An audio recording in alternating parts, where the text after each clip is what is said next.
Assalamualaikum warahmatullahi wabarakatuh. Alhamdulillah, alhamdulillahi rabbil alamin, wa bihi nasta'inu ala umurid dunya waddin.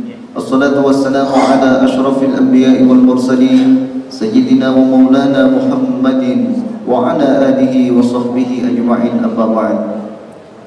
Hadratul muhtaramin, hadirin wal hadirat, jamaah kajian duha Masjid Raya Bintaro Jaya Sektor 9 yang kami muliakan, wabil khusus kepada guru kita Al-Mukarram Syekhina wa Murabbi Ruhina Bapak Kiai Haji Tengku Dzulkarnain yang senantiasa kita ta'zimkan. Insyaallah semuanya dimuliakan oleh Allah Subhanahu wa taala. Pada kesempatan yang berbahagia ini, mari kita sama-sama melahirkan rasa syukur kita kehadirat Allah atas segala limpahan nikmat yang telah diberikan kepada kita, sehingga pada pagi hari ini kita dapat bermuwajjah, kita dapat bertatap muka di majelis ilmi yang insyaallah mubarakah ini. Salawat dan salam tidak lupa senantiasa kita curahkan kepada junjungan kita Nabi Agung Muhammad sallallahu alaihi wasallam beserta para keluarga, para pengikut, dan mudah-mudahan termasuk kita semuanya yang hadir di sini beserta keluarga kita kelak, mudah-mudahan kita mendapatkan syafaat fi yaumil qiyamah. Amin ya rabbal alamin. Hadirin wal hadirat rahimakumullah, sebelum kajian pada pagi hari ini kita mulai, terlebih dahulu mari kita buka bersama dengan bacaan suratul Fatihah dengan harapan mudah-mudahan kajian kita pada pagi hari ini mendapatkan ridha dan rahmat dari Allah Subhanahu wa taala, dan apa yang disampaikan oleh guru kita bermanfaat bagi kita dalam kehidupan sehari-hari. Ala hadhihi niyyah wa likulli niyyatin shalihah. Al-Fatihah.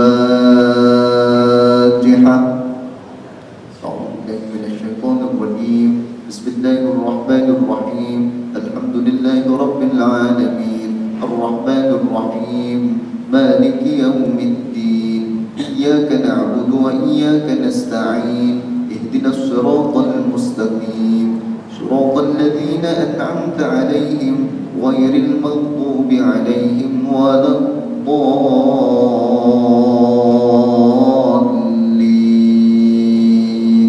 Amin. Hamdan wa syukran lillah, salatan wa salaman ala rasulillah wa ala alihi wa sahbihi wa mawalah. Allahumma salli ala sayyidina Muhammadin wa ala alihi wa sahbihi ajma'in. Amma ba'du, qala Allah ta'ala fi kitabihil karim, a'udzu billahi minasy syaithanir rajim. Bismillahirrahmanirrahim.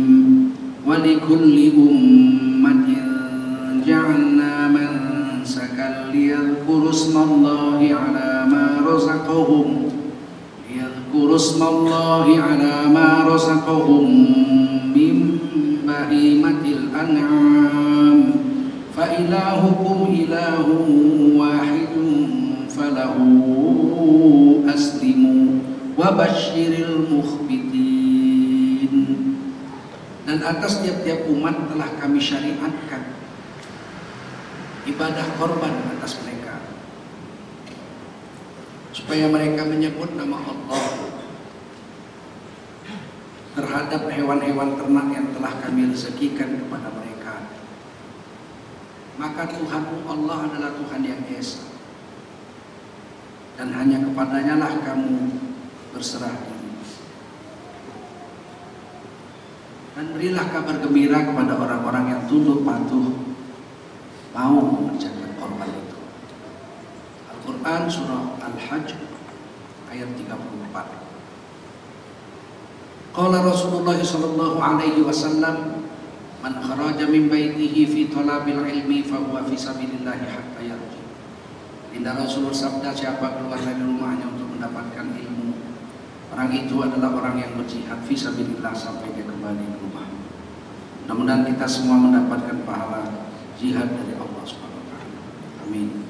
Shadaqallahul azim wa shadaqa rasuluhun nabiyul karim. Wa nahnu ala dzalika minasyahidin wa syahidin walhamdulillahi rabbil alamin.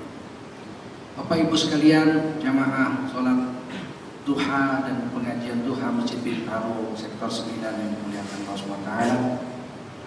Wajiblah kita bersyukur pada Allah SWT. Salawat salam kita sampaikan untuk junjungan baginda Rasulullah SAW. Tidak terasa kita sudah hampir masuk bulan Dzulhijjah. Menentukan tanggal 1 Dzulhijjah atau tanggal 1 Ramadan atau tanggal 1 Syawal sama saja, yaitu melihat bulan, ru'yatul hilal. Kalau di tanggal 29 Dzulqa'dah ini sekitar tanggal 13 nanti bulan kelihatan, maka besoknya tanggal 1 Dzulhijjah. Kalau tanggal 13 itu nanti bulan nggak kelihatan, berarti besoknya baru tanggal 30 Dzulhijjah. Maka kemungkinan kalau tanggal 14 1 Dzulhijjah kita lebaran itu jadi tanggal 24 Dzulhijjah, 24 September, 10 Dzulhijjah. Dalilnya tentu di Quran ada. Yas'alunaka 'anil ahillah. Umatmu mereka bertanya kepadamu hai Nabi tentang bulan sabit. Allah jawab, qul, jawablah olehmu hai Nabi, hiya mawaqitu lin-nasi wal hajj. Katakan bulan sabit itu adalah untuk manusia menetapkan waktu-waktu mereka, dan bagi jemaah haji untuk ditetapkan ibadah haji. Tanggal 8 hari Tarwiyah pakai ihram, 9 di Arafah, 10 Aqabah, 11, 12, 13 Dzulhijjah mabit di Mina. Ini ditetapkan dengan melihat hilal. Hebatnya di Quran itu tidak Allah katakan hilal, tapi ahillah. Surah Al-Baqarah 189. Surah Al-Baqarah ayat 189. Yas'alunaka 'anil ahillah. Mereka umatmu bertanya kepadamu hai Nabi tentang bulan sabit. Tapi bulan sabitnya enggak satu di situ. Kalau satu bulan sabit Allah pakai hilal. Yas'alunaka 'anil hilal. Ternyata Allah pakai ahillah. Ahillah itu jamak bentuk banyaknya hilal. Jadi mereka bertanya kepadamu tentang hilal. Padahal hilal itu kan cuma satu. Bulan itu cuma satu, tapi kenapa Allah buat ahillah bentuk jamak? Dijelaskan oleh Imam Qurtubi dalam tafsir beliau yang terkenal fi Ahkamil Quran. Di situ kenapa Allah katakan ahillah jamak? Karena setiap bulan datang. Muharram, Safar, Rabiul Awal, hilalnya datang lagi. Rabiul Akhir, hilalnya datang lagi. Jadi setahun 12 kali datang. Padahal hilalnya itu juga. Makanya Allah membuatnya ahillah jamak. Itu kalau orang yang nggak ngerti tafsir, orang kafir orientalis, mereka kan wah Quran salah. Bulan cuma satu kok dijamakkan. Dia nggak ngerti kok itu tiap bulan. Artinya menetapkan tanggal 1 bulan apapun, apakah Muharram, Safar, Rabiul Awal, Rabiul Akhir, Rabiul Awal, Rabiul Akhir, Rajab, Sya'ban, Ramadan, Syawal, Dzulqa'dah, Dzulhijjah, Muharram, itu semuanya ditetapkan dengan melihat hilal. Di dalam hadis Sahih Muslim, Bukhari Muslim, Rasul bersabda, "Idza ra'aitum hilala Dzulhijjah." Jika kamu telah melihat bulan sabit atau hilal tanggal 1 Dzulhijjah, nanti tanggal 13 kita lihat. Kalau kelihatan besoknya tanggal 1, kalau nggak kelihatan ya kita genapkan lagi 1 hari lagi, Dzulqa'dahnya jadi 30 hari. Jika kamu telah melihat bulan Dzulhijjah, lihat. Rasulullah bilang, "Idza ra'aitum hilala Dzulhijjah." Jika kamu telah melihat hilal bulan Dzulhijjah, wa arada ahadukum an yudhi, sedangkan kamu mau berkorban di tanggal berapa? Tanggal 10-nya sudah bermaksud mau korban, begitu kamu tanggal 10 nanti, tapi begitu kamu lihat hilal 1 Dzulhijjah, sedangkan kamu sudah berniat akan berkorban pada tahun itu di tanggal 10-nya, fal yumsik an sya'rihi wa asfarihi, maka hendaklah dia menahan dirinya untuk tidak memotong rambutnya dan kukunya sampai tanggal 10 Dzulhijjah, disembelih kambingnya atau sapinya, baru dia potong kuku, potong rambut. Makruh. Kata Imam Nawawi, Dalam kitab Rawdatul Thalibin situ dibilang itu, man arada at-tudhiyah dakhala alaihi asyara dzulhijjah. Apabila orang berniat untuk berkorban sudah masuk sampai tanggal 10 Dzulhijjahnya, maka makruh karohah, makruh untuk menggunduli kepalanya dan memotong kukunya hatta yudahi, sampai disembelih kambingnya. Jadi ada kemarin ada yang bilang itu dimakruhkan memotong rambut kambingnya, rambut kambing sama kuku kambingnya. Siapa pula motong kuku kambing? Kuku otak coba potong, kalau nggak tendang sama muka.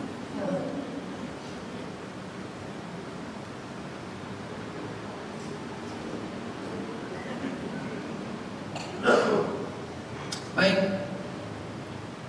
Nabi juga mengatakan kalau kamu sudah melihat bulan hilal atau anak bulan, namanya bulan sabit 1 Dzulhijjah, kamu kepingin motong nanti tanggal 10, tahan dirimu 10 hari jangan potong rambut. Tetap ukurannya adalah hilal. Binatang korban apa, ibadah korban ini, kata Allah tadi dalam surah Al-Hajj ayat 34, wali kulli ummatin ja'alna mansaka. Tiap-tiap umat sudah kami syariatkan berkorban. Yahudi iya, Hindu iya, Nasrani iya, semua nabi-nabi diperintahkan berkorban. Sebab korban ini bukan berasal dari Nabi Ibrahim. Korban ini berasal dari Allah. Yang generasi manusia pertama yang disuruh korban anak-anaknya Nabi Adam. Di korban ini sejak zaman manusia pertama sudah ada ibadah korban. Qabil karena dia petani, dalam Qasasul Anbiya Syekh Ibnu Katsir diceritakan, dikumpulinya sayur-sayur dengan buah-buahan yang busuk-busuk, dikorbankan dan diletakkan di atas batu. Diperintah Nabi Adam letakkan di batu ini, nggak diterima, malah sampai busuk. Oh, memang dia pun sudah nggak mau makan buah itu, udah busuk. Sementara Habil, pemburu, dia jerat seekor domba yang sangat gemuk, kemudian dia sembelih untuk korban atas perintah Allah. Kemudian korban itu diletakkannya di atas batu yang disuruh Nabi Adam letakkan situ. Gak lama, berapa lama kemudian datang petir menyambarnya dan hilang. Berarti diterima. Kemudian kata Nabi Adam, korban kamu Qabil gak diterima, karena kamu memberikan korban yang busuk-busuk yang kamu sendiri sudah gak selera memakan. Qabil, tapi saudaranya Habil diterima. Sejak itu korban sudah ada. Makanya dibilang dalam Quran surah Al-Hajj ayat 34 itu, semua umat kami syariatkan berkorban. Tetapi populernya, besar agungnya itu adalah zaman Nabi Ibrahim. Nabi Ibrahim diperintah Allah untuk menyembelih anaknya. Ya bunayya inni ara fil manami, gitu ya, dalam surah As-Saffat ayat 100 dan seterusnya. Wahai anakku yang kucintai, buah hatiku yang termanjaku, sesungguhnya aku melihat dalam mimpiku, aku menyembelihmu. Bagaimana menurut kamu usul untuk menyembelih lehermu itu? Karena Allah. Ini Nabi Ismail, anak yang dididik oleh ibunya yang wanita agung, wanita yang sudah mengajari bahwa bapaknya Nabi Ismail itu seorang nabi. Walaupun 14 tahun menurut satu riwayat Nabi Ismail nggak pernah dilihat bapaknya.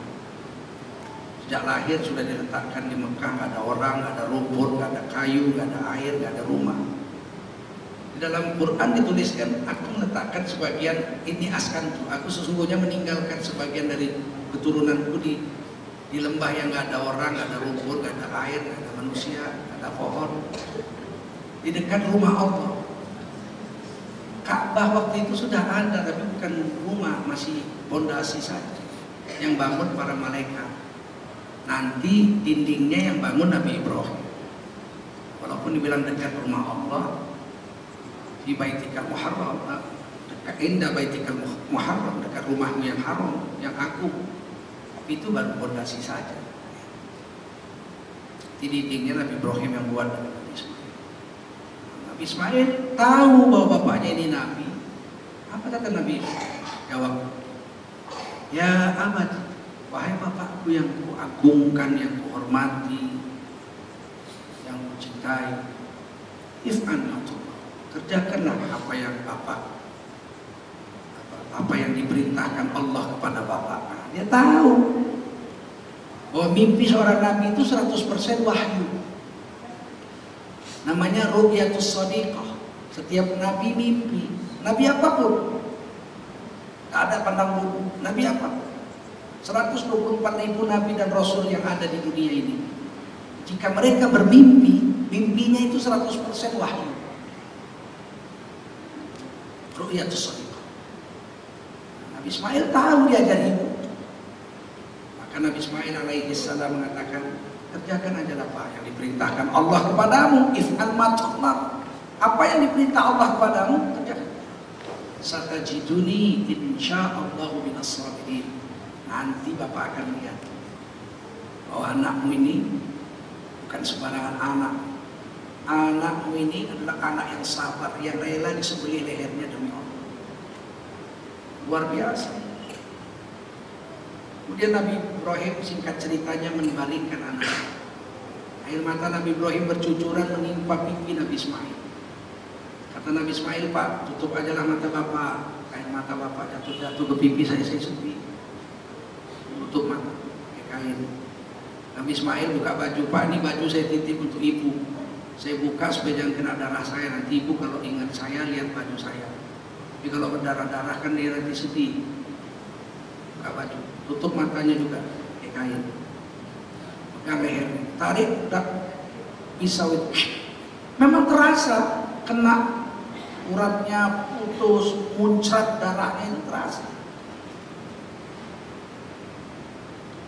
Udah kira-kira putus. Nabi Ismail dan Nabi Ibrahim buka, tutup matanya. Ternyata sudah diganti Allah dengan seekor domba bidhibhin azim, dengan sembelihan yang sangat besar. Allah bilang azim, besar. Sembelihan yang besar sekali, yaitu seekor domba yang dibawa malaikat dari surga. Dalam tafsir Ibnu Katsir dibilang warnanya merah, merah hati. Bapak pernah nggak lihat kambing warna merah? Ada? Kambing PDI. Kambing PDI warna merah. Motor. Nabi Ismail kok lama sekali dipikirnya. Maka Nabi Ismail duduk di batu, udah geser sebelah, buka mata.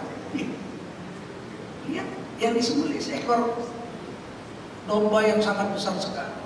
Entah dari mana ternyata domba. Maka menjelitlah Nabi Ismail dengan Nabi Ibrahim bertakbir. Allahu Akbar, Allahu Akbar, Allahu Akbar. La ilaha illallah, wallahu akbar. Allahu akbar walillahil hamd. Bertakbirlah kedua-duanya berpeluk-pelukan. Istri beliau lari-lari dari Mekah 6 km ke Mina itu, mendapati anak dengan bapak sedang berpelukan bertakbir. Selamat, tidak ada yang luka. Maka istrinya pun ikut bertakbir, bertiga mereka.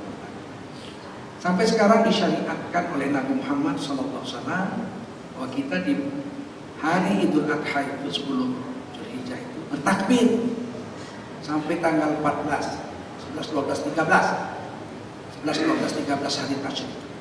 Takbir keras-keras, sunnah. Sudah ada sekarang yang mengajarkan pula bid'ah, hukumnya takbir keras-keras. Kok bid'ah? Sunnah. Justru pelan-pelan itu takbirnya nggak sunnah. Kalau zikir pelan-pelan sunnah. Zikir sunnah. Zikir keras-keras jahar juga sunnah. Hadisnya Bukhari Muslim juga. Boleh milih mau pelan mau keras kalau zikir. Kalau takbir keras Pak. Karena kejadiannya begitu. Nggak ada Nabi Ibrahim lihat anaknya nggak terpotong lehernya, terus anaknya lihat bapaknya terus buat zikirnya gini.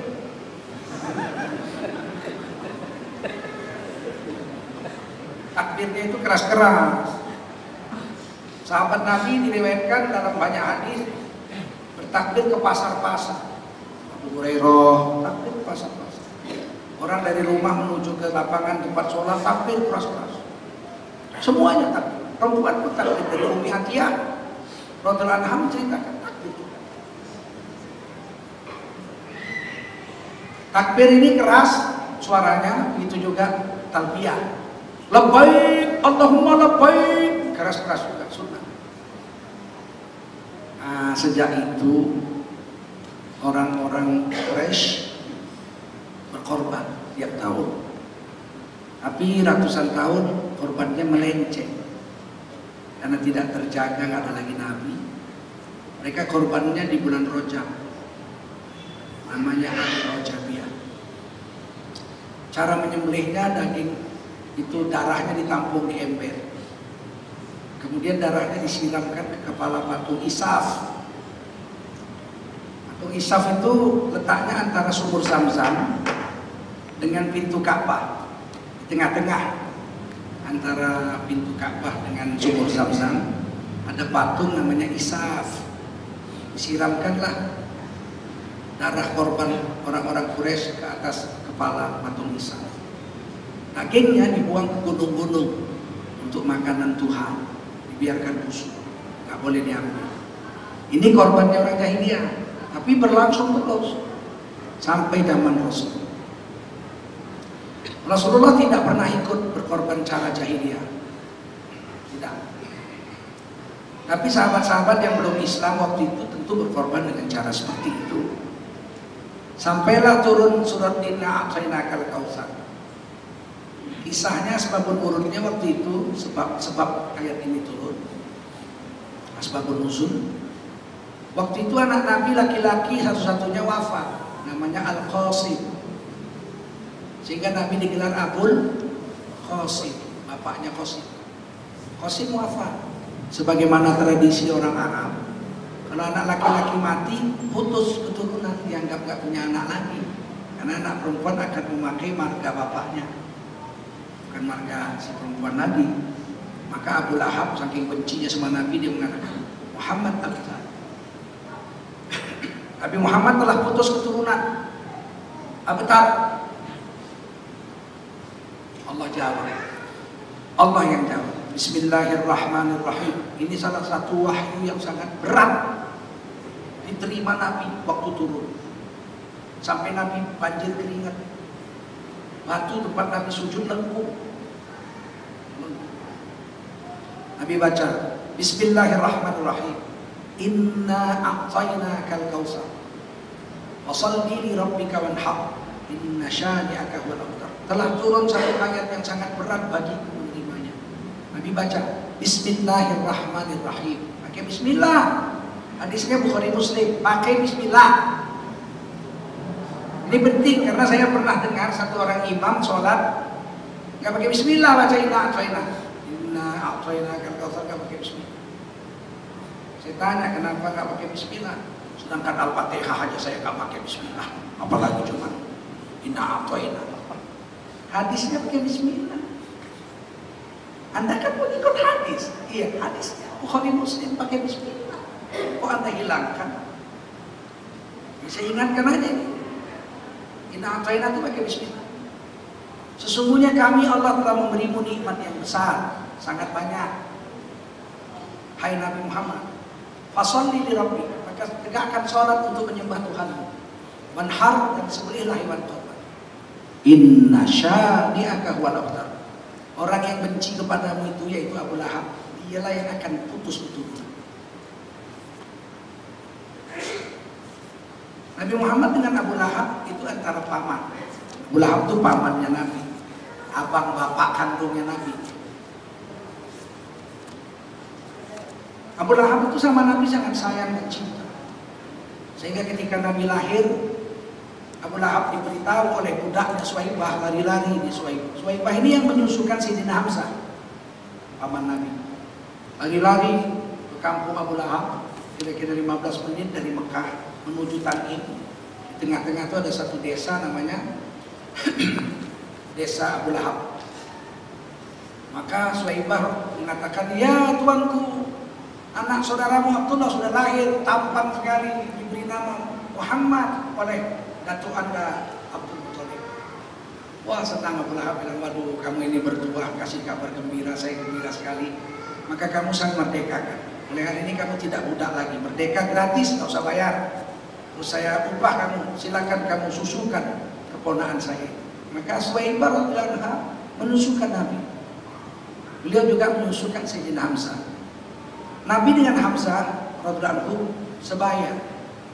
Karena waktu melamar ibu Nabi, Abdul Muthalib itu bawa anaknya Abdullah ke Madinah, Bani Najjar, suku Bani Najjar. Kenapa Abdul Muthalib melamarkan istri Abdullah bukan orang Quraisy? Kenapa harus jauh-jauh ke Madinah, Bani Najjar?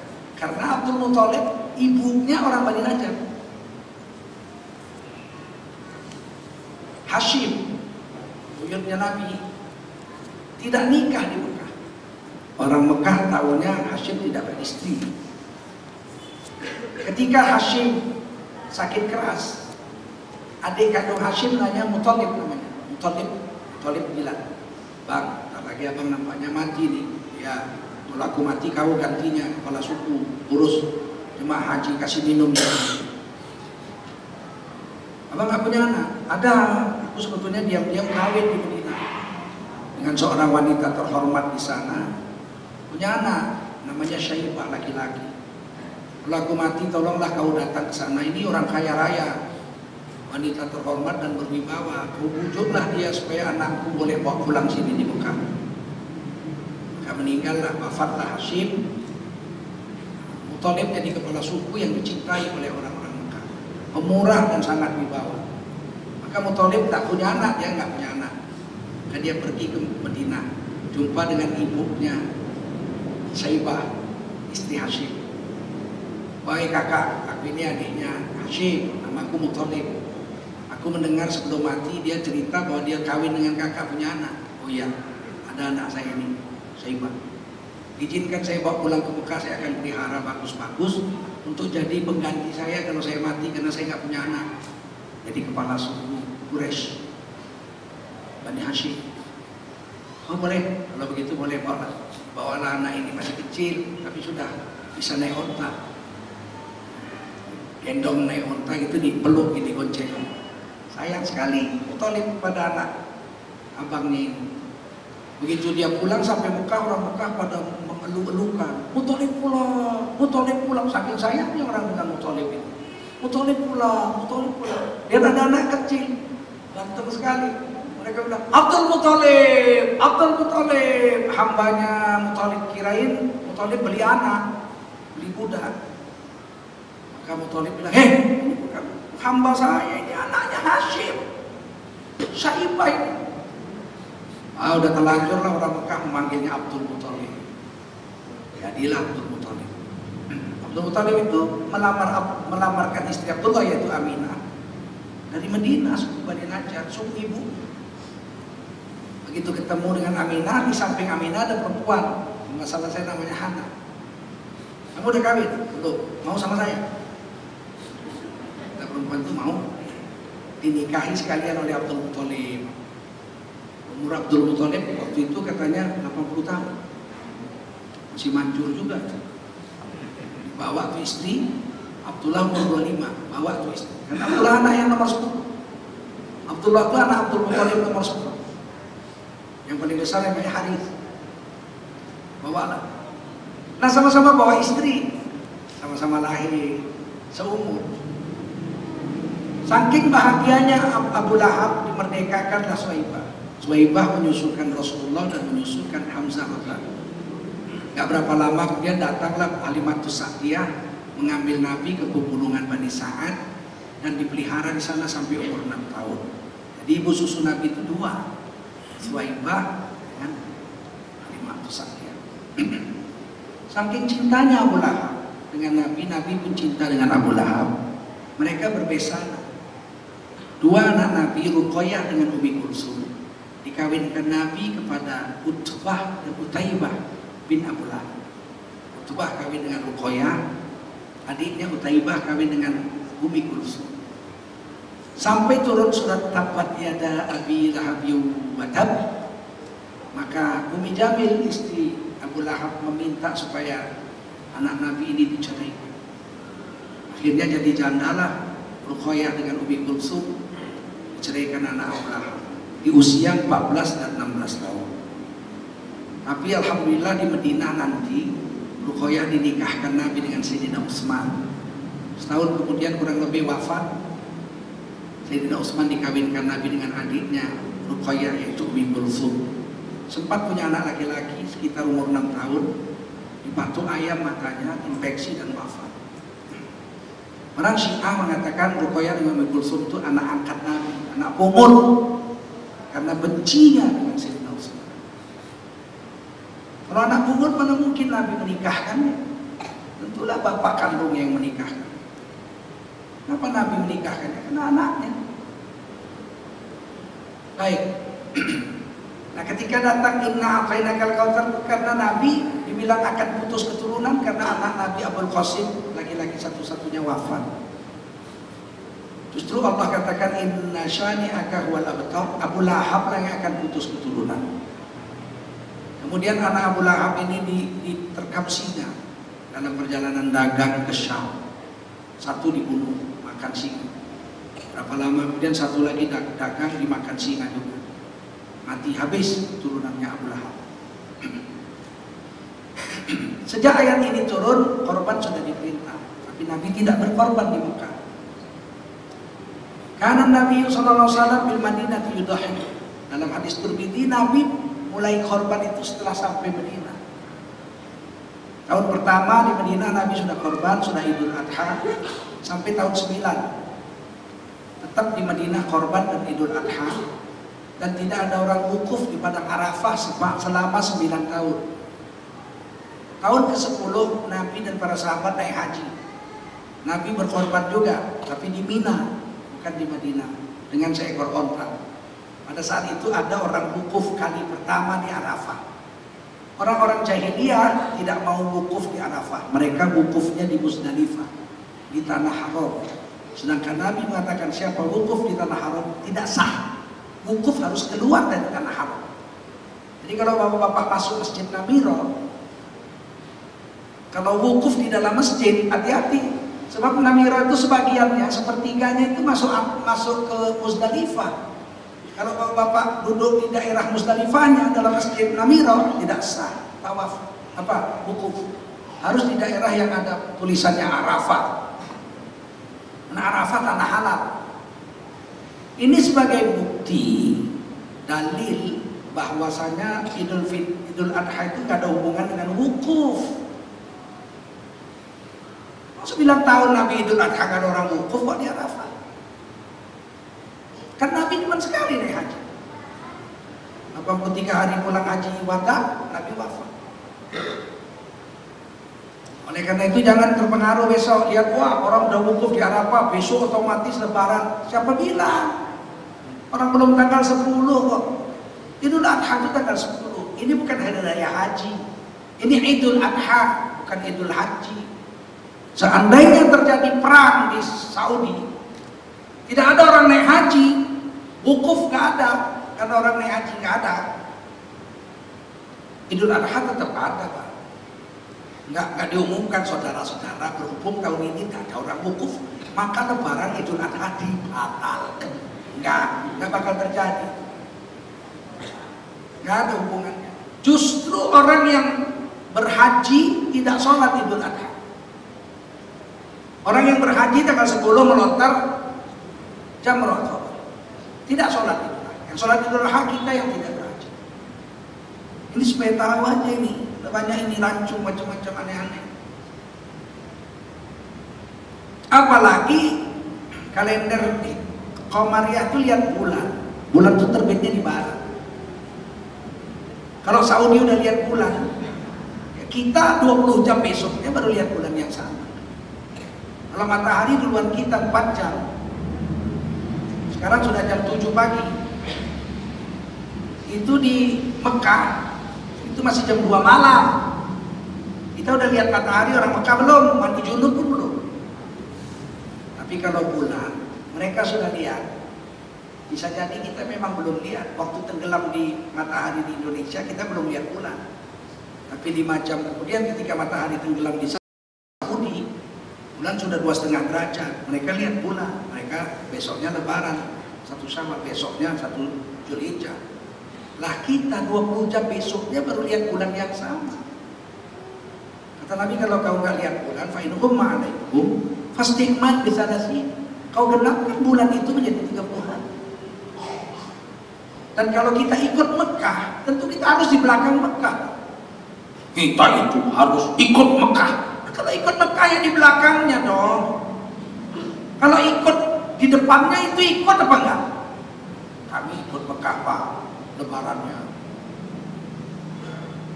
Ikut Mekah. Kapan sholat Idul Adhanya? Jam 7 pagi tadi. Di Mekah kan udah sholat. Belum, masih jam 2 malam. Kalau gitu kita nggak ikut Mekah loh, mendului ya Mekah, maka akalnya harus dipakai.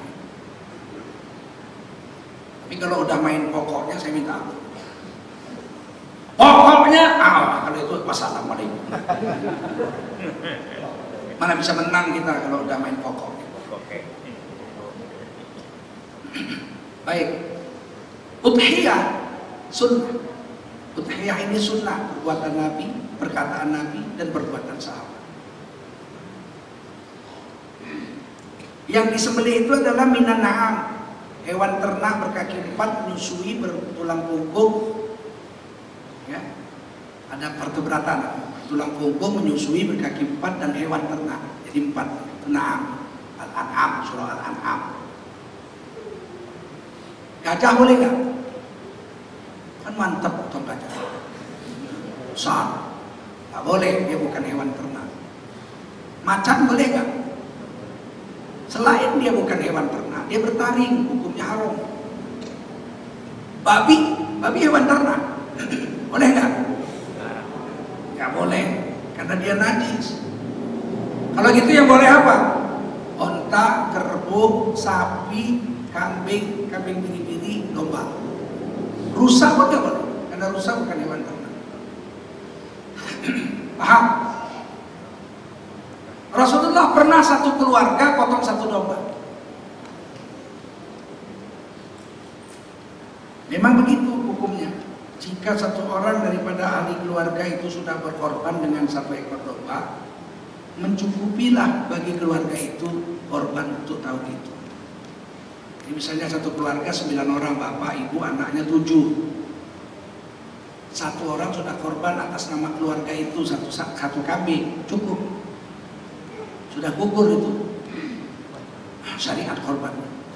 Tapi boleh juga satu keluarga 9 orang potong 1 sapi tambah 2 kambing atau 9 kambing. Bagus, afdol.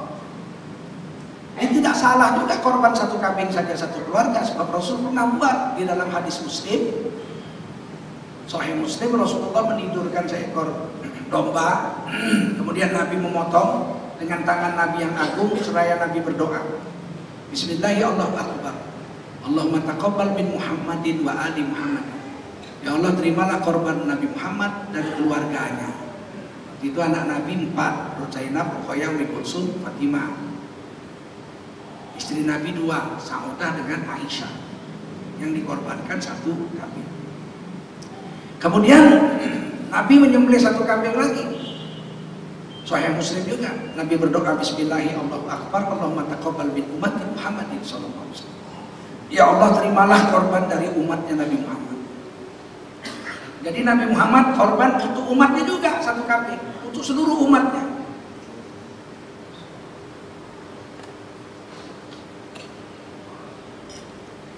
Itulah sebabnya qala Al-Mawardi, berkata Imam Al-Mawardi, "Anil imam am yudahi anil muslimin min baitil mal."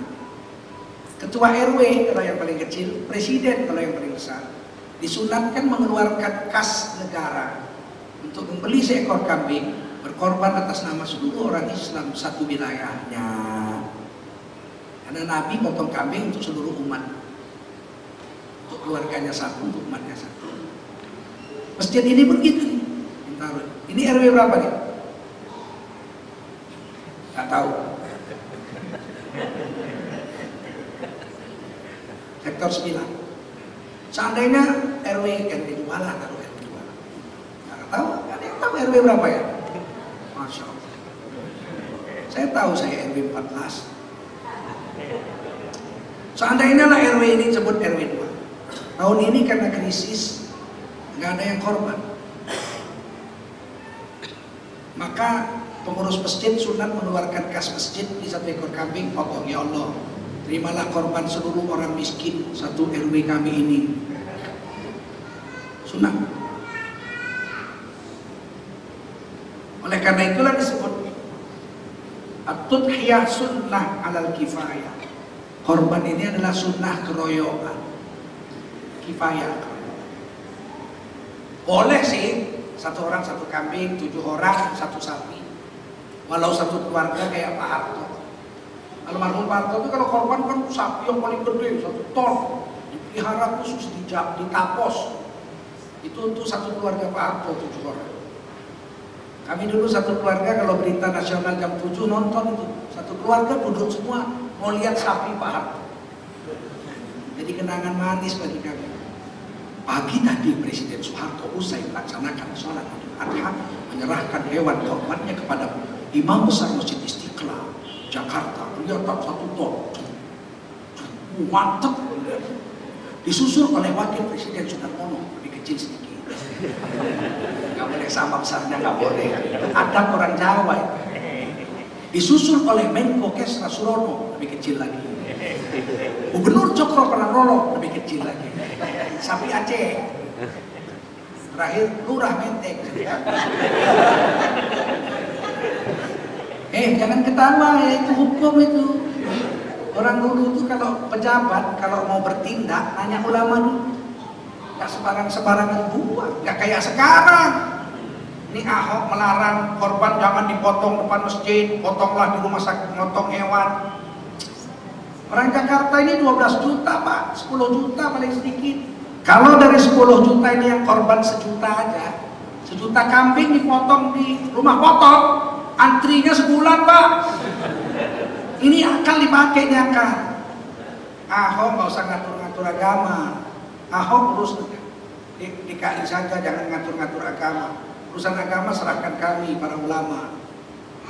Bukan kita orang bodoh, masa kita potong darahnya kita buang-buang di ecer-ecer. Kan ditanam, sunnahnya itu ditanam. Kalau kami orang Aceh dulu, selain darahnya ditanam, isi perut ditanam semua. Kami nggak makan isi perut. Rasulullah juga kalau nanam, kalau motong isi perut ditanam, nggak dimakan. Rusaknya orang Aceh ini gara-gara orang Padang aja. Betul, datang orang Padang, jangan ditanam ikut rancak bana kok. Sekarang kami pun jadi makan usus juga ketularan orang Padang.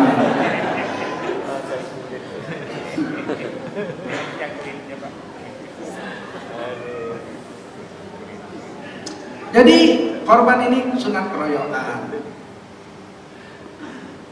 1 keluarga cukup 1 kambing.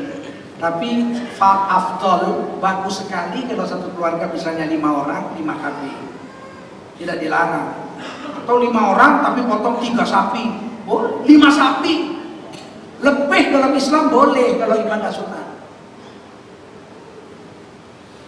Kalau ibadah wajib tidak boleh lebih Pak. Sholat subuh 2 rakaat cukup. Jangan sambil sport 40 rakaat, nggak boleh. Tapi kalau sunat boleh Pak. Sholat duha banyak 12 rakaat. Sholat tahajud 500 rakaat. Kalau yang wajib nggak bisa. Sholat isya harus 4 saja. Korban pun begitu, 1 kambing cukup. 100 kambing bagus. Yang nggak boleh kurang. Berhubung sekarang dolar sudah 14.000 lebih. Makanya pilih presiden itu jangan yang kurus Pak. Inilah nasibnya ekonomi. Berhubung karena krisis ekonomi, maka tahun ini saya korban kelinci saja. Kurang, kambing lah minimal. Sampai sini paham ya? Terakhir, bolehkah korban untuk orang yang sudah mati? Saya ambil 1 lembar nih kecil catatan. Ini penting. Dalam 4 madhab hadiah pahala untuk orang mati sampai Hanafi, Maliki, Syafi'i, Hambali sampai dengan dalil yang sahih. Bahkan Ibnu Taimiyah pendiri madhab Salafi Wahabi pun mengatakan sedekah untuk mayat sama. Tiba-tiba ada artis baru tobat, dibilangnya baca Fatihah nggak sampai untuk mayat itu, cuma aja. Ya kalah Imam Syafi'i sama artis. Jadi ulama ini nggak cukup piara jenggot pakai celana cingkrang terus jadi ulama. Jadi ulama ini ngaji dulu, banyak kitab dibaca. Karena salah-salah aja. Saya di depan orang, saya bilang, kamu Salafi? Ya, Imam Hambali bilang sampai. Oh, kamu bilang nggak sampai? Kita ikut Rasul Pak, bukan ikut Hambali.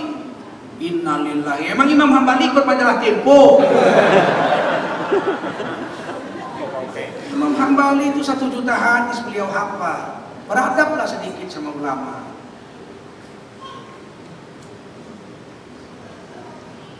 Memang sapi kalau baru tumbuh tanduk gatal kan. Semua mau ditandui. Semua ditandui. Tetanduk bulu patah dia. Sama ulama pun lawan hari ini. Seolah-olah dia jumpa Rasulullah, ulama enggak.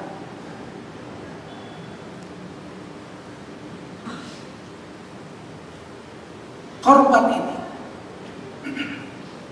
dalilnya saya ambil ke hadis riwayat Tirmidzi, Ahmad, Baihaqi dan Daruqutni. An Hanas anak Sayyidina Ali. Sayyidina Ali setelah Sayyidah Fatimah wafat, 6 bulan setelah Rasulullah wafat, Sayyidah Fatimah wafat. Anaknya 2, Sayyidina Hasan dengan Sayyidina Husain. Sayyidina Ali duda, kemudian kawin sampai 4 istri. Jadi Sayyidina Ali seperti Rasulullah, tidak pernah memadu istri pertama. Kalau Rasulullah dia dipelintir orang, wah itu kan karena Khadijah wafat perintah kawin belum ada. Orang jahiliyah rata-rata istrinya banyak, Pak. Rasulullah itu nikah zaman jahiliyah umur 25 belum jadi nabi. 15 tahun kemudian Nabi baru jadi nabi. Tetap aja nggak dimadu Khadijah. Dari sebelum jadi nabi zaman jahiliyah, di mana orang jahiliyah rata-rata istrinya banyak, nabi istrinya cuma 1. Sampai nabi jadi nabi, Khadijah umur 65 wafat sebagai satu-satunya istri. Nabi tidak pernah memadu istri pertama. Begitu juga Sayyidina Ali tidak pernah memadu Siti Fatimah sampai wafat. Setelah Siti Fatimah wafat, Sayyidina Ali diriwayatkan nikah sampai 4 wanita sebagai istrinya. Anaknya salah satu Hanas yang meriwayatkan bolehnya sedekah korban untuk orang mati. Dan yang kedua Hanafiyah, ini yang meriwayatkan hadis doa qunut subuh, Allahumma hdini fiman hadait wa afini fiman afait. Itu daripada Hanafiyah, anak Sayyidina Ali juga. Bapakku Sayyidina Ali nggak pernah tinggal qunut subuh sampai wafat. Hadis itu hasan ya, dihasankan oleh Albani malah. Baik. An Ali bin Abi Thalib radhiyallahu anhu, daripada Sayyidina Ali bin Abi Thalib radhiyallahu anhu, karena yudahi bi kabshain, adalah Sayyidina Ali kalau korban 2 kibas. Ahaduhuma 'anil Nabi sallallahu alaihi wasallam. Satu disembelih atas nama Nabi dan seluruh keluarga Nabi. Nabi waktu itu sudah wafat. Kan Hanas sudah lahir. Wal akharu an nafsihi. Yang 1 ekor lagi untuk Sayyidina Ali dan keluarganya.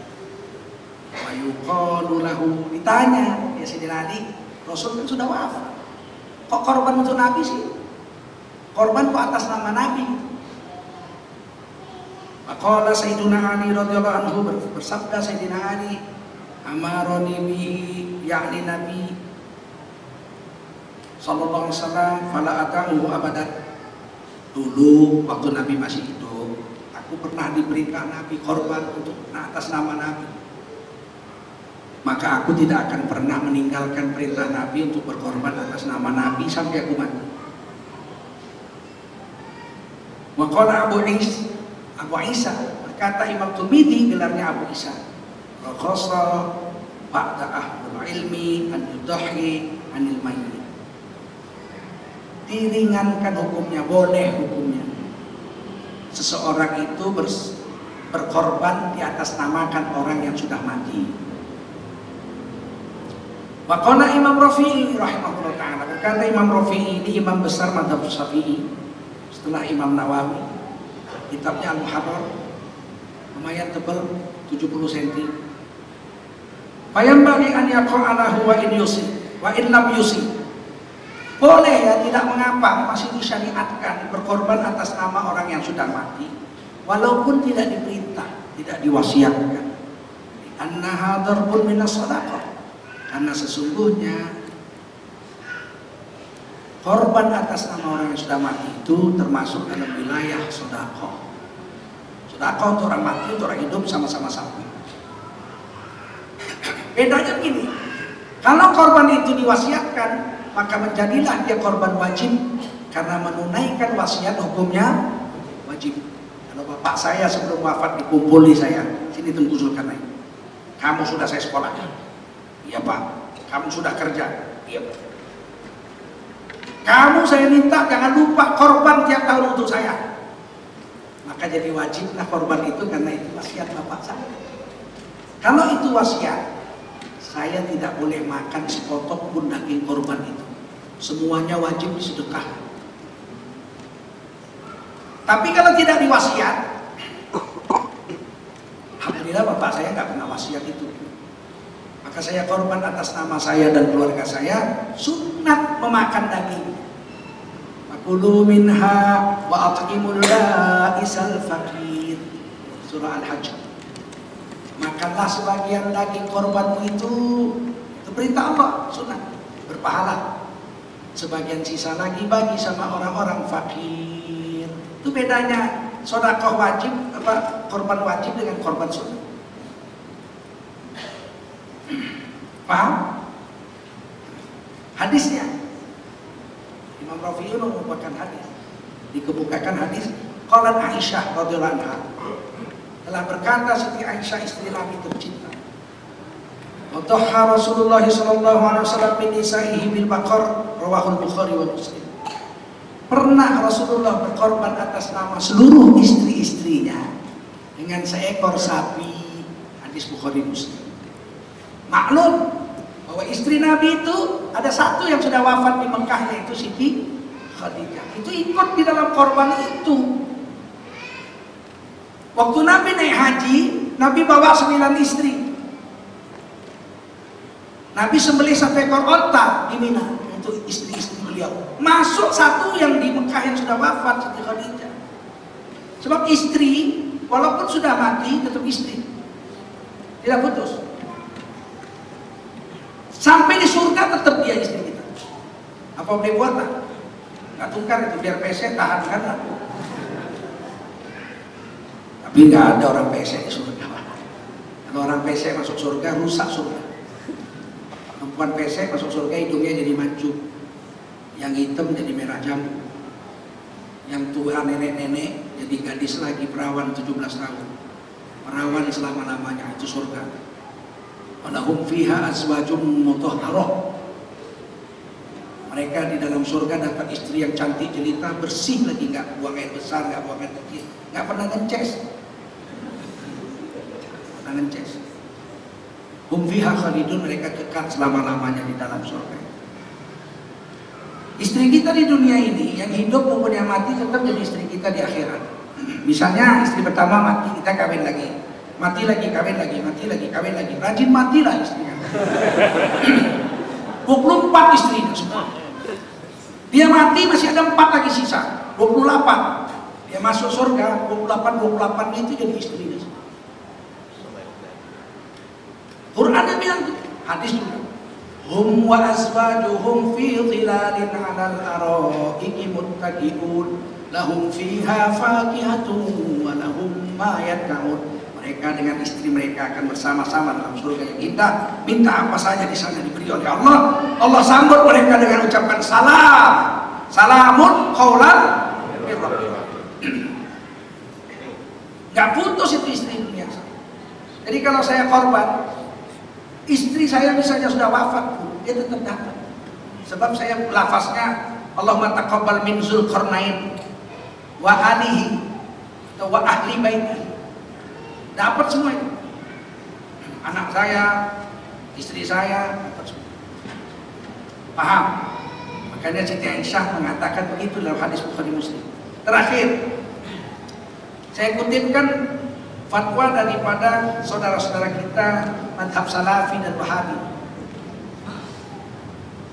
dari Lajnah Ad-Daimah As-Saudiyah, Majelis Ulama Saudi, namanya Lajnah Daimah. Kalau di sini Majelis Ulama Indonesia. Sering datang ke Medan, ke Jakarta, ke MUI setiap tahun. Kibar ulama besarnya. Tahun ini bulan Februari sebelum saya ke Kanada masih sempat ketemu, yang dipimpin oleh Rektor Universitas Mekah Ummul Qura dan juru bicaranya Abdurrahman As-Sudais, membaca Quran paling merdu sedunia. Sempat ngobrol-ngobrol dengan saya diberi rekaman kaset 30 juz suara Sudais. Kami ngobrol-ngobrol sampailah cerita, ini banyak nih, kita ini harus bersatu, kata Sudais. Ikhtilaf di antara kita jangan membuat kita jadi saling berpecah belah. Udah itu bagus, tapi kenyataannya kan kami sering dibid'ah-bid'ahkan sama muridmu. Maulid Nabi bid'ah masuk neraka, baca bismillah waktu sholat jahar bid'ah masuk neraka, qunut subuh bid'ah masuk neraka, doa berjemaah bid'ah masuk neraka, zikir keras-keras habis sholat bid'ah masuk neraka. Mana boleh begitu katanya. Dalam sholat aja ada 70 ikhtilaf. Perbedaan pendapat dalam sholat aja ada 70 katanya. Masa di luar sholat nggak boleh berbeda pendapat? Itu kenyataannya. Mereka bilang murid kamu, mereka bilang dia Salafi Wahabi. Nggak betul itu. Nanti kita perbaiki. Besoknya beliau jadi imam di Istiqlal. Bismillahnya dikenceng. Bismillahirrahmanirrahim. Bingung orang buatku sudah baca Bismillah. Habis sholat beliau doa. Allahumma ighfir lil muslimin wal muslimat. Amin. Wal mu'minin wal mu'minat. Orang bingung. Lu kok sudah jadi doa berjemaah? Bingung murid-muridnya. Kenapa? Kok berubah? Karena sudah jumpa tembus surga.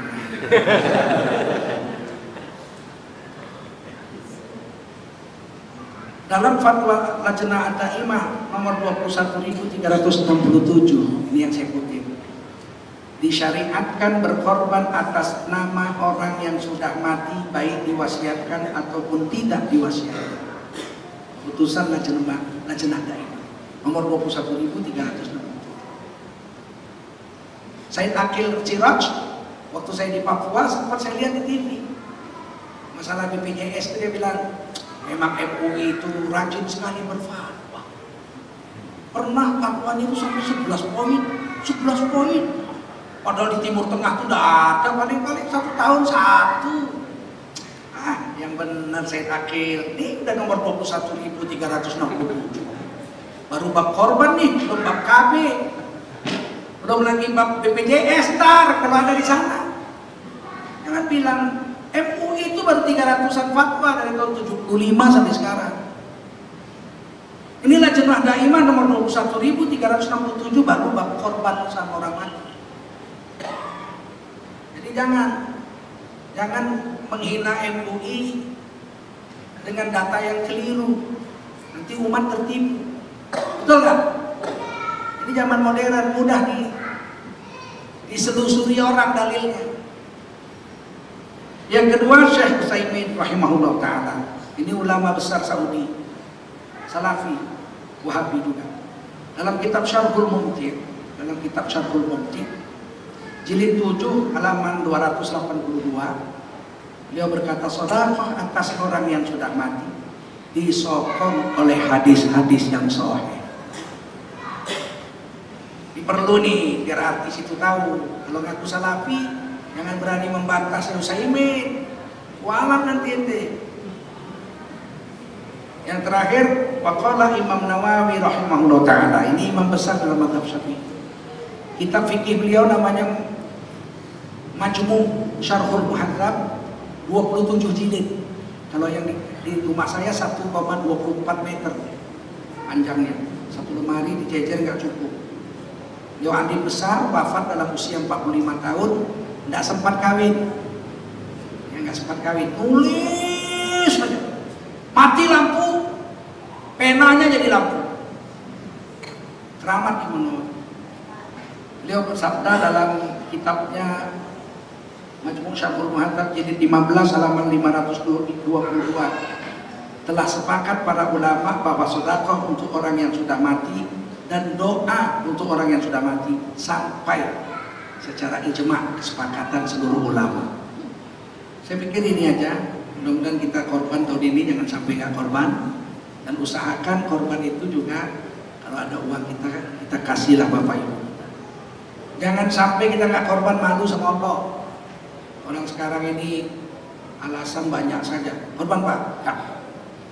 Pak kenapa nggak mampu? Padahal pulsa saja 500.000 sebulan, setahun 6 juta. Rokok satu hari sebungkus 5 juta setahun. Rokok bisa sambil main handphone ini. Korban pak? Nggak bisa saya. Mahal korban pak, miskin saya. Pulsanya 6 juta, rokoknya 5 juta, 11 juta mampu. Kambing 3 ekor nggak 3 juta nggak? Mana mampu pak, sekarang mahal pak. Giliran mati lupa mereka minta surga. Mereka surga dong, atau mereka gundul. Sampai sini aja, silakan yang mau bertanya. Baiklah para jamaah sekalian rahimahumullah, banyak sekali pelajaran-pelajaran yang sudah kita dapatkan dari guru kita. Sekarang saatnya kita masuk kepada sesi tanya jawab. Kami persilahkan, mungkin bapak-bapak dulu, barangkali ada yang mau ditanyakan, silakan. Assalamualaikum warahmatullahi wabarakatuh. Saya ingin bertanya mengenai status hukum bagi orang yang ingin berkorban tapi uangnya tidak cukup. Katakanlah dia ingin berkorban sampai ekor sapi, tapi uangnya kurang, akhirnya dia kredit. Nanti setelah dia korban, nanti dia bayar cicil sampai mencapai harga korban sampai katakanlah 15 juta rupiah. Kira-kira gimana hukumnya? Bolehkah utang untuk korban? Jawabnya dengan tegas, boleh. Boleh utang untuk korban, boleh. Utang untuk TV aja boleh. Di TV LED, kredit 2 tahun, cuma lihat perempuan senam, boleh. Nah, untuk korban boleh, dengan syarat ada jaminan untuk membayarnya. Saya misalnya kehabisan uang nih, baru masukkan anak pesantren, korban seminggu lagi, uang habis, tapi ada gaji tiap bulan, lebih dari makan. Saya datang ke kantor saya, Pak pinjam uang 4 juta, Bapak korban, kapan bayarnya? Tuh gaji 4 bulan. Boleh. Saya datang ke tetangga saya, Pak Haji pinjam duit dulu 3,5 juta mau beli kambing, korban, saya bayar ntar paling lambat 4 bulan. Boleh. Kenapa? Saya punya gaji itu bayar. Tapi kalau nggak ada penghasilan sama sekali, jangan utang. Pak, saya utang Pak untuk korban 3,5 juta, bayarnya kapan? Waktu sangka kanan ditiup bisa. Nah, kalau itu nggak usah lah. Itu yang lain.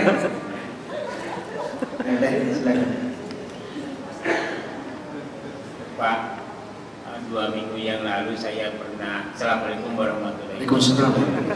2 minggu yang lalu saya pernah mendengar khotib mempersoalkan masalah jual beli daging, jual beli kulit. Beliau mengatakan bahwa itu adalah haram. Terima kasih Pak. Ya begini, wala tabi'uha. Kata Nabi, korban ini nggak boleh dijual. Kalau kulit-kulitnya dikumpulkan sama panitia terus dijual, haram hukumnya karena kulit itu bukan milik panitia.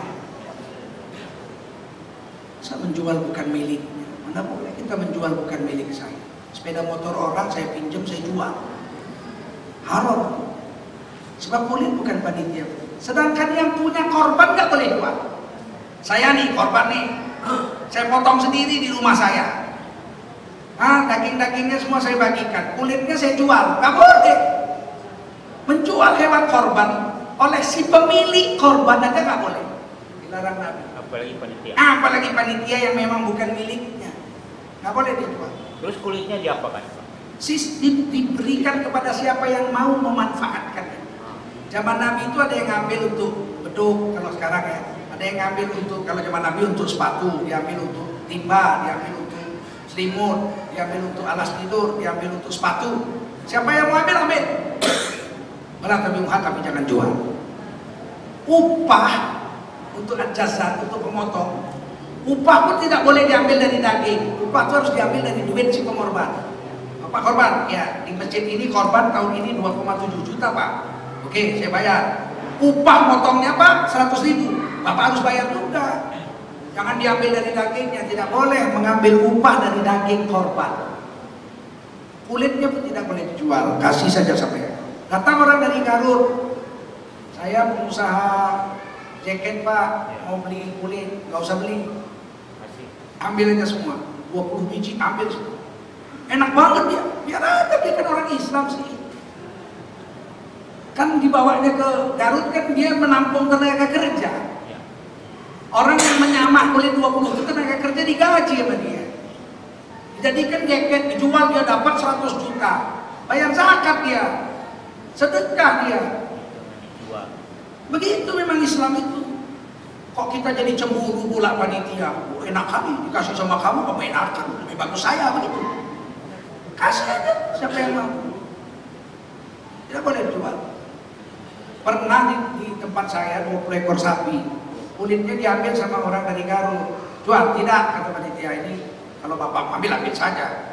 Ditinggalkannya juga duit.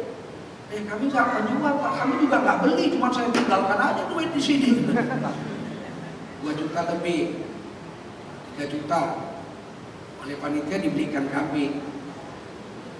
Besoknya disembelih lagi untuk orang-orang miskin.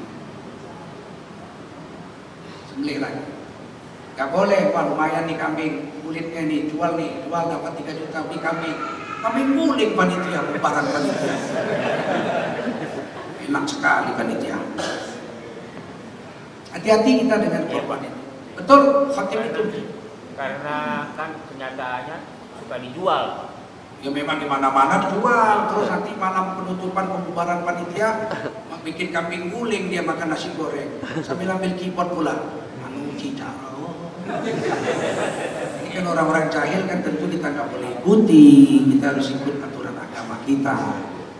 Yang lain. Assalamualaikum Ustaz. Waalaikumsalam. Kami kebetulan setiap tahun ikut dalam panitia kurban. Yang menjadi pemikiran kami itu biasanya itu panitia itu minta bantuan aparat keamanan. Nah, aparat keamanan ini ya terus terang saja dari kepolisian biasanya.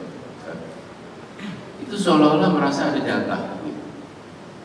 Terus terang saja kadang-kadang satu kambing jatahnya. Itu baru di satu masjid. Yang saya pikir kalau di daerah pengamatan beliau itu ada puluhan masjid, berarti sudah berapa puluh kambing yang sudah mereka untuk ambil jatah. Ya. Bagaimana hukumnya Ustaz? Ya, berarti polisi pengamanannya itu lebih rakus dari harimau. Macan aja cuma satu kambing nggak habis. Ya 10 masjid 10 kambing. Waduh, itu 10 kambing lebih puas dari macan tuh. Tukar aja pakaiannya belang-belang. Dia boleh dapat hak seplastik. Jatah kaum muslimin seplastik, dia seplastik. Masuk seekor kambing. Si pengorban aja nggak boleh dapat seekor. Kalau saya korban kambing, saya disuruh memakannya sepertiga, maksimal paling banyak sepertiga. Kata Imam Syafi'i, kepala tambah kaki belakang sepertiga. Kalau saya bilang, kan kadang-kadang orang begitu, Pak ini korban saya, ya kepala sama saya, oh. Kaki belakang sama saya Pak, oh. Jeroannya sama saya Pak, oh. Torpedonya sama saya, udah ambil semua aja dah sekalian dah. Kok semua sama ente? Si pengorban aja nggak boleh semua, masa polisi seekor. Mungkin perlu fatwa juga Pak. Nggak boleh, kita harus didik. Ente mau bikin pengamanan di sini, kami bayar. Satu hari berapa? Kalau mau ambil daging korban boleh satu plastik, satu bungkus saja jatah kaum muslimin. Gitu. Begitu juga tukang potong. Anda mau potong, ya. Anda berapa dibayar? Satu ekor berapa rupiah? Begitu. Ambil uangnya dari si pengorban.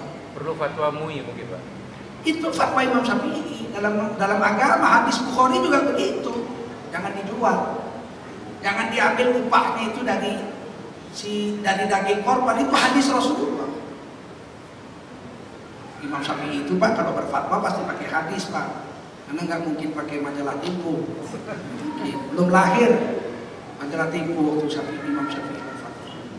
Jadi begitu Pak, kita memang banyak perkara korban ini yang masih harus kita luruskan. Tapi yang jelas pengamanan dibayar aja, pakai uang si pengorban kalau perlu dibebankan, motong 100.000 upahnya. Pengamanannya satu binatang berapa? Jaga malamnya, segala macamnya. Ambil aja, kutip dari sini. Kalau enggak nanti uang kas masjid diambil, kasihan. Kasihan kas masjid. Yang lain, ibu-ibu. Baik, yang lain ada lagi? Mungkin ada ibu, silakan ke depan. Jadi apakah korban itu tetap diterima? Apakah kita sebaiknya berdoa saat kapan? Sunat waktu disembelih kita lihat. Siti Fatimah dia perempuan dipanggil Nabi. Fatimah lihat di korbanmu lagi disembelih, lihat. Sunat kita melihatnya. Tapi kan jarang bisa, saya sendiri pun nggak ada waktu juga. Nah khutbah Idul Adha selalu jauh-jauh. Nah kita serahkan sama tukang potong membacanya. Bismillahi Allahu Akbar Allahumma taqabbal min Haji Sumarno wa ahli baitihi. Jadi tetap disebut keras-keras sunnah. Ya, gitu. Tukang potongnya itu diberitahu namanya. Si Anu dan keluarganya. Bahasa Indonesianya gitu. Dari haji ini dan keluarganya. Jadi keluarganya itu wajib disebut ya Ustaz? Sunnah. Iya, karena korban itu satu kambing sekalipun kepala keluarga dan seluruh anggota keluarganya atas namanya itu. Sunnah. Yang lain?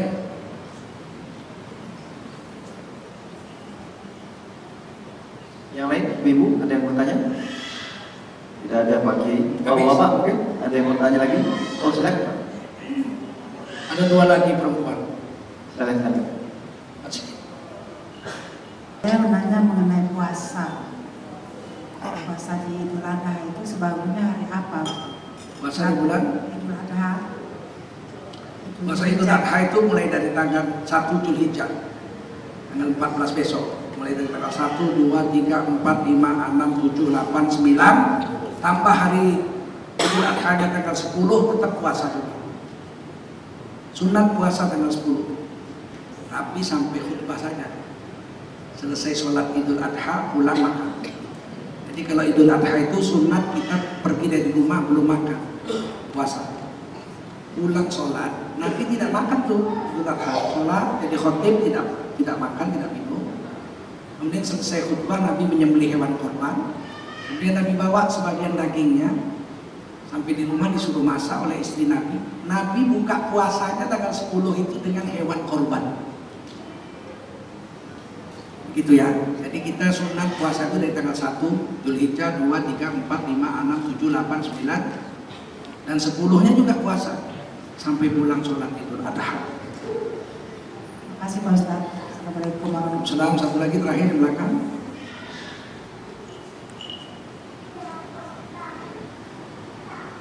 Sudah selesai ya? Silakan. Itu aja Bu.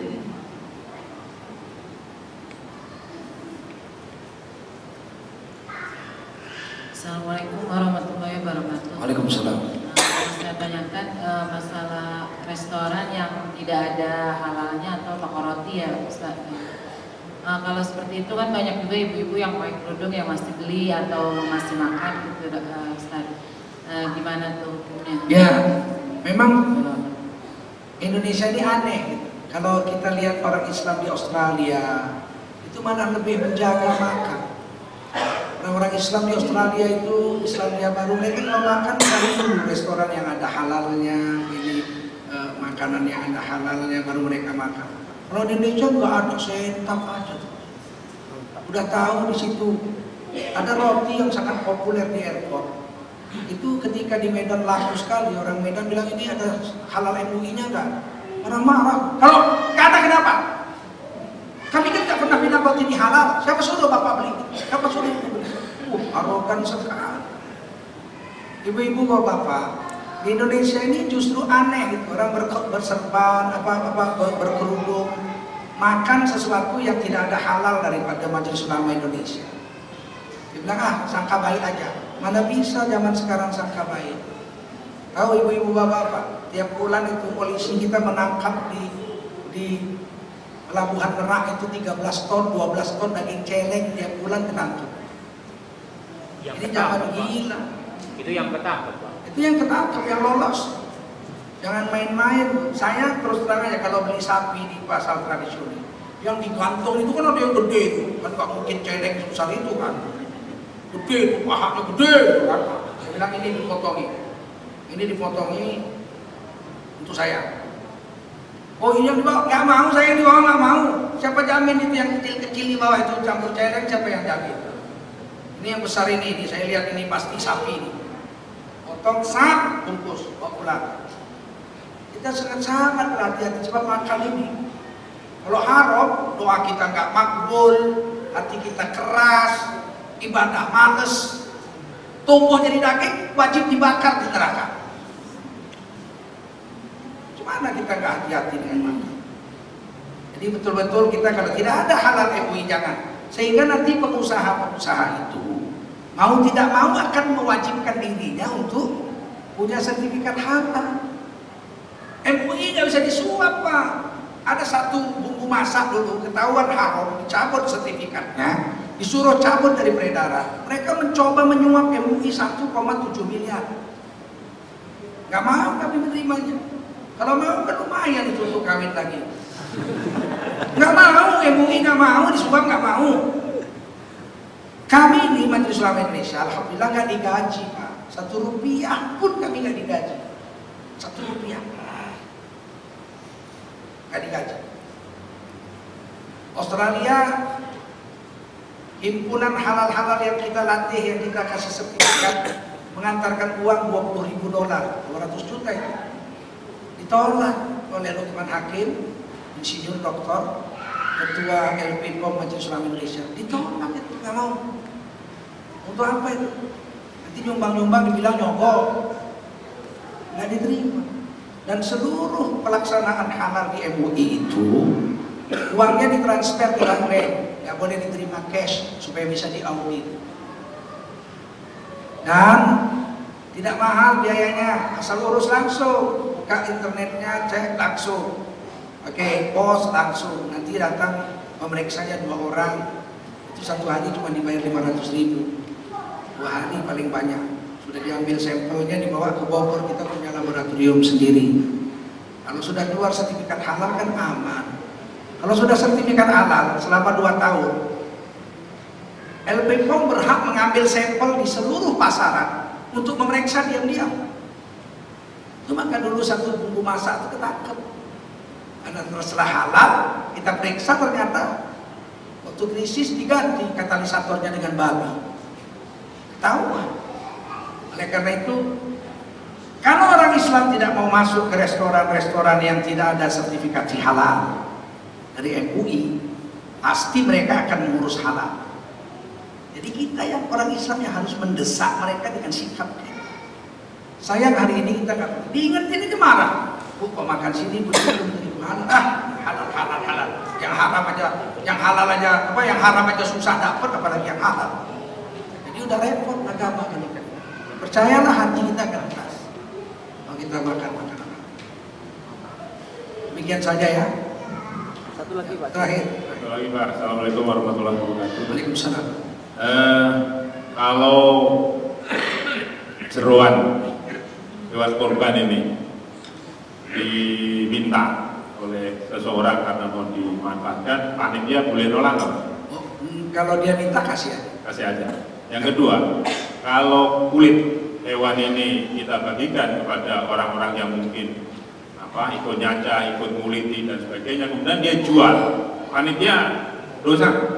Kalau kita bagi orang, kemudian orang yang menerima menjual, itu hak dia. Orang udah miliknya kok. Jangankan kulitnya, dagingnya dijualnya semua boleh.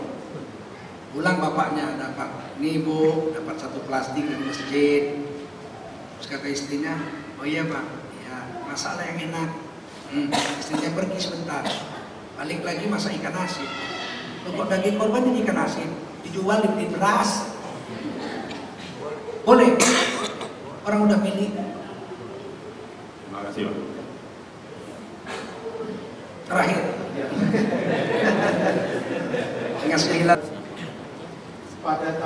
9 Zulhijjah jemaah haji wukuf di Arafah. Bagi kaum muslimin yang tidak berhaji, maka sunnah untuk lakukan puasa Arafah. Puasa tanggal 9 Zulhijjah. Tanggal 9 Zulhijjah. Menyangkut penanggalan ini, berarti penanggalan 9 Zulhijjah itu adalah penanggalan yang berlaku di Saudi atau penanggalan 9 Zulhijjah di Indonesia ini? Dia berlaku yang di negara kita tinggal. Kan ayat Al-Quran tadi yas'alunaka 'anil ahilla qul hiya mawaqitu lin-nasi wal hajj. Udah sabit itu untuk mengukur waktu, untuk patokan hari. Nah kalau misalnya tanggal 9 di sini masih tanggal 8, ya kita puasanya besok. Jadi tidak mengikuti persis atau tepatnya orang wukuf di Saudi sana. Enggak ada. Kita adalah puasa Arafah itu adalah tanggal 9 Zulhijjah. Enggak ada dibilang adalah puasa Arafah itu ketika orang sedang wukuf. Enggak ada.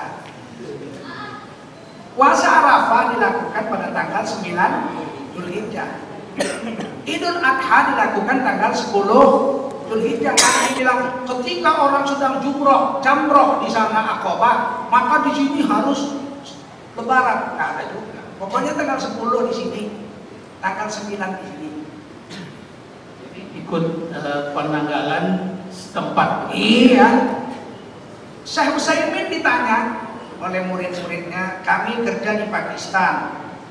Pakistan belum tanggal 9, tapi di Saudi orang sudah tanggal 9 wukuf. Adakah kami puasa ikut Saudi atau ikut Pakistan? Syekh Utsaimin rahimahullah ta'ala menegaskan, kami ikut Pakistan. Karena kamu tinggal di sana dan kalendernya kalender sana. Karena patokannya lihat hilal. Ada orang bilang begini, orangnya sudah wukuf kok kita puasanya enggak. Kita kan puasa menghormati orang wukuf. Enggak ada juga dalilnya puasa menghormati orang wukuf. Satu. Kedua, kalau kita ikut seperti itu, orang wukuf kita harus puasa. Enggak terjadi juga. Kita udah buka, sana baru mulai mau wukuf. Kan beda 5 jam. Kita sudah Allahumma subuh jam 6 sore, tapi keaman tuh. Sana baru mulai mau wukuf. Berarti kan kita puasanya mendului orang wukuf. Orang wukuf aja belum, kita udah Allahumma subuh. Ayo. Kalau kita tinggal di Sulawesi, di Papua, orang sana belum wukuf lagi. Belum sholat zuhur kita udah Allahumma subuh. Ngapain buka puasa? Puasa apa? Puasa wukuf, menghormati orang wukuf. Orang wukufnya belum wukuf. Baik, Ustaz, terima kasih jawabannya. Terima kasih.